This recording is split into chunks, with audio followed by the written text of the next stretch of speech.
بسم اللہ الرحمن الرحیم۔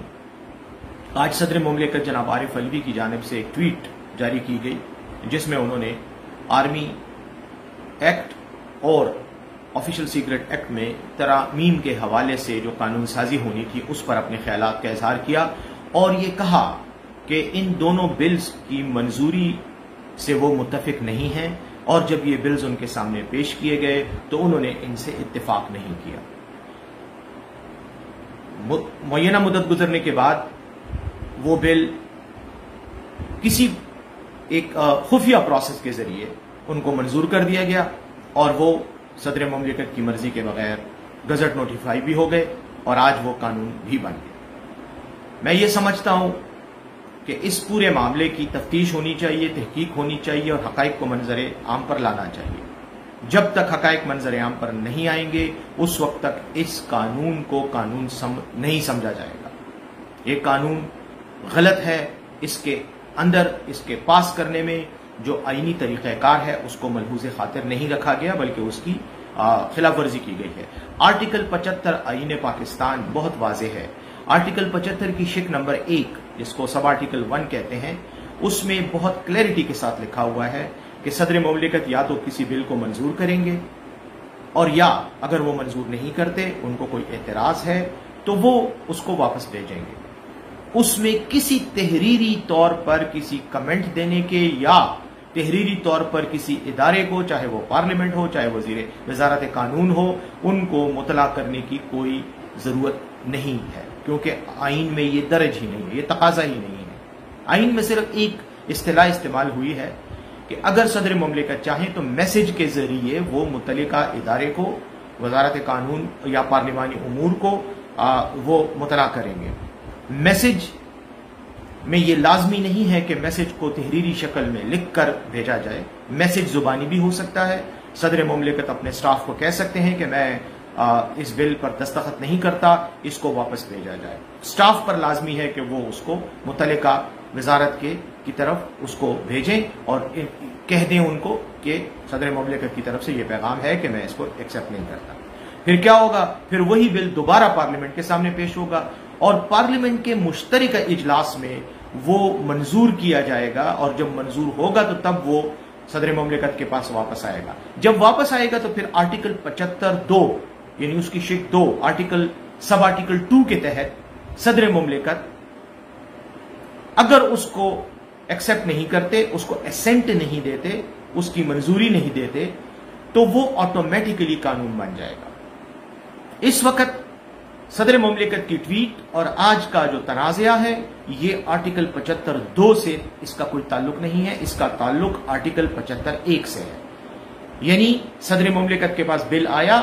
انہوں نے اس سے اتفاق نہیں کیا اور اس کو متعلقہ ادارے کو واپس بھیج دیا۔ اب متعلقہ ادارے کا یہ کام تھا کہ وہ اس کو پارلیمنٹ میں دوبارہ ٹیبل کرتی، وہاں سے اس کو دوبارہ پاس کرایا جاتا، پھر آٹومیٹیکلی صدر مملکت کے پاس آتا اور اگر وہ منظوری نہ دیتے تو یہ پاس ہو جاتا۔ یہاں پر ایسا کچھ نہیں کیا گیا۔ یہاں پر آرٹیکل 75(1) کے تحت ہی جب صدر نے اس سے اتفاق نہ کرتے ہوئے واپس بھیجنے کا کہا تو صاحب لوگوں نے اپنی مرضی سے اس کو اسینٹ دے سمجھ کر آج اس کا گزٹ نوٹیفیکیشن کر دیا۔ اب یہ ایک الگ بات ہے کہ آج ہی یہ گزٹ نوٹیفیکیشن کیوں ہونا تھا،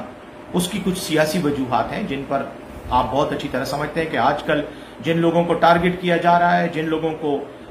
کٹہرے میں کھڑا کیا گیا ہے، جن کو غدار پاکستان ڈکلیئر کرنے کی بھرپور کوشش کی جا رہی ہے، جن کو جیلوں میں ڈالنے کی کوشش کی جا رہی ہے، انہی کے لیے یہ سارے اقدامات کیے جا رہے ہیں۔ بہر صورت آج صدر صاحب کا جو ٹویٹ ہے اس کی روشنی میں یہی کہا جا سکتا ہے کہ انہوں نے آرٹیکل 75(1) کے تحت اپنے فرائض بھرپور طریقے سے انجام دیے اور بل کو منظور کرنے سے انکار کر دیا۔ آج ان کے ٹویٹ کے الفاظ بھی اس بات کی غمازی کرتے ہیں، اس کا اظہار کرتے ہیں۔ اس لیے اس پر سوال اٹھانا یا اس پر تنقید کرنا میں سمجھتا ہوں وقت کا ضیاع ہے اور لوگوں کو دھوکہ دینے کے مترادف ہے یا اپنی حماقت کا اور جہالت کا اظہار ہے کہ آپ کو آئین پڑھنا نہیں آتا اور اگر پڑھنا آتا ہے تو اس کو سمجھنا آپ کے لیے مشکل ہے۔ اب میں آتا ہوں دوسری طرف۔ اب ہونا کیا چاہیے؟ ہونا یہ چاہیے کہ اس پر بحث کرنے کی بجائے کہ یہ قانون بن گیا ہے، یہ نہیں بنا، ہمارے پاس 2 راستے اور ہیں بلکہ 3 راستے ہیں۔ ایک تو یہ ہے کہ صدر مملکت ایک خط لکھیں سپریم کورٹ آف پاکستان کو آرٹیکل 186 کے تحت سپریم کورٹ آف پاکستان اس کو ریفرنس کے طور پر قبول کرتے ہوئے اس پر اپنی کارروائی کرے اور یہ فیصلہ کرے کہ اس قانون کی کیا حیثیت ہے۔ دوسرا طریقہ یہ ہے کہ آرٹیکل 184 کے تحت اس کو پٹیشن کے طور پر ایک عوامی پبلک انٹرسٹ پٹیشن کے طور پر اس کو سپریم کورٹ میں اس کو چیلنج کیا جائے۔ وہ کوئی بھی شخص کر سکتا ہے، پاکستان کا شہری ہو، کسی سیاسی پارٹی کا عہدیدار ہو، وہ اس کو چیلنج کر سکتا ہے۔ اور تیسرا طریقہ یہ ہے کہ سپریم کورٹ خود سو موٹو نوٹس لے کر اس قانون کو کنسیڈر کرے اور اس کے بارے میں اپنی حتمی رائے دے۔ میں ایک اور بات بھی واضح کرنا چاہتا ہوں کہ یہ قانون ایک فوجداری قانون ہے، یعنی اس کے تحت سزائیں دی جا سکتی ہیں، یہ کرمنل قانون ہے۔ پوری دنیا کی جورسپروڈنس میں، قانون کے فلسفے میں یہ ایک بنیادی اصول ہے کہ کرمنل لا کا اطلاق ماضی میں نہیں ہو سکتا۔ یعنی اگر قانون پہلے ہے جس میں کوئی چیز جرم نہیں ہے، کوئی حرکت جرم نہیں ہے، آج قانون بنتا ہے تو آپ کو آج کے قانون کے تحت کل والے فعل کے الزام میں نہ آپ کو گرفتار کیا جا سکتا ہے اور نہ آپ پر مقدمہ قائم کیا جا سکتا ہے۔ 1923 کا آفیشل سیکرٹ ایکٹ جس کے تحت سائفر کا مقدمہ چلایا جائے گا اور آرمی ایکٹ کا اطلاق اب آج کے بعد اگر بالفرض محال ہم یہ سمجھتے ہیں، ہم یہ فرض کر لیتے ہیں کہ یہ قانون ہے، تو بھی اس قانون کے تحت مقدمات وہی درج ہوں گے، انہی لوگوں کے خلاف کارروائی ہوگی جو آج کے بعد اس فعل کے مرتکب ہوں گے، جو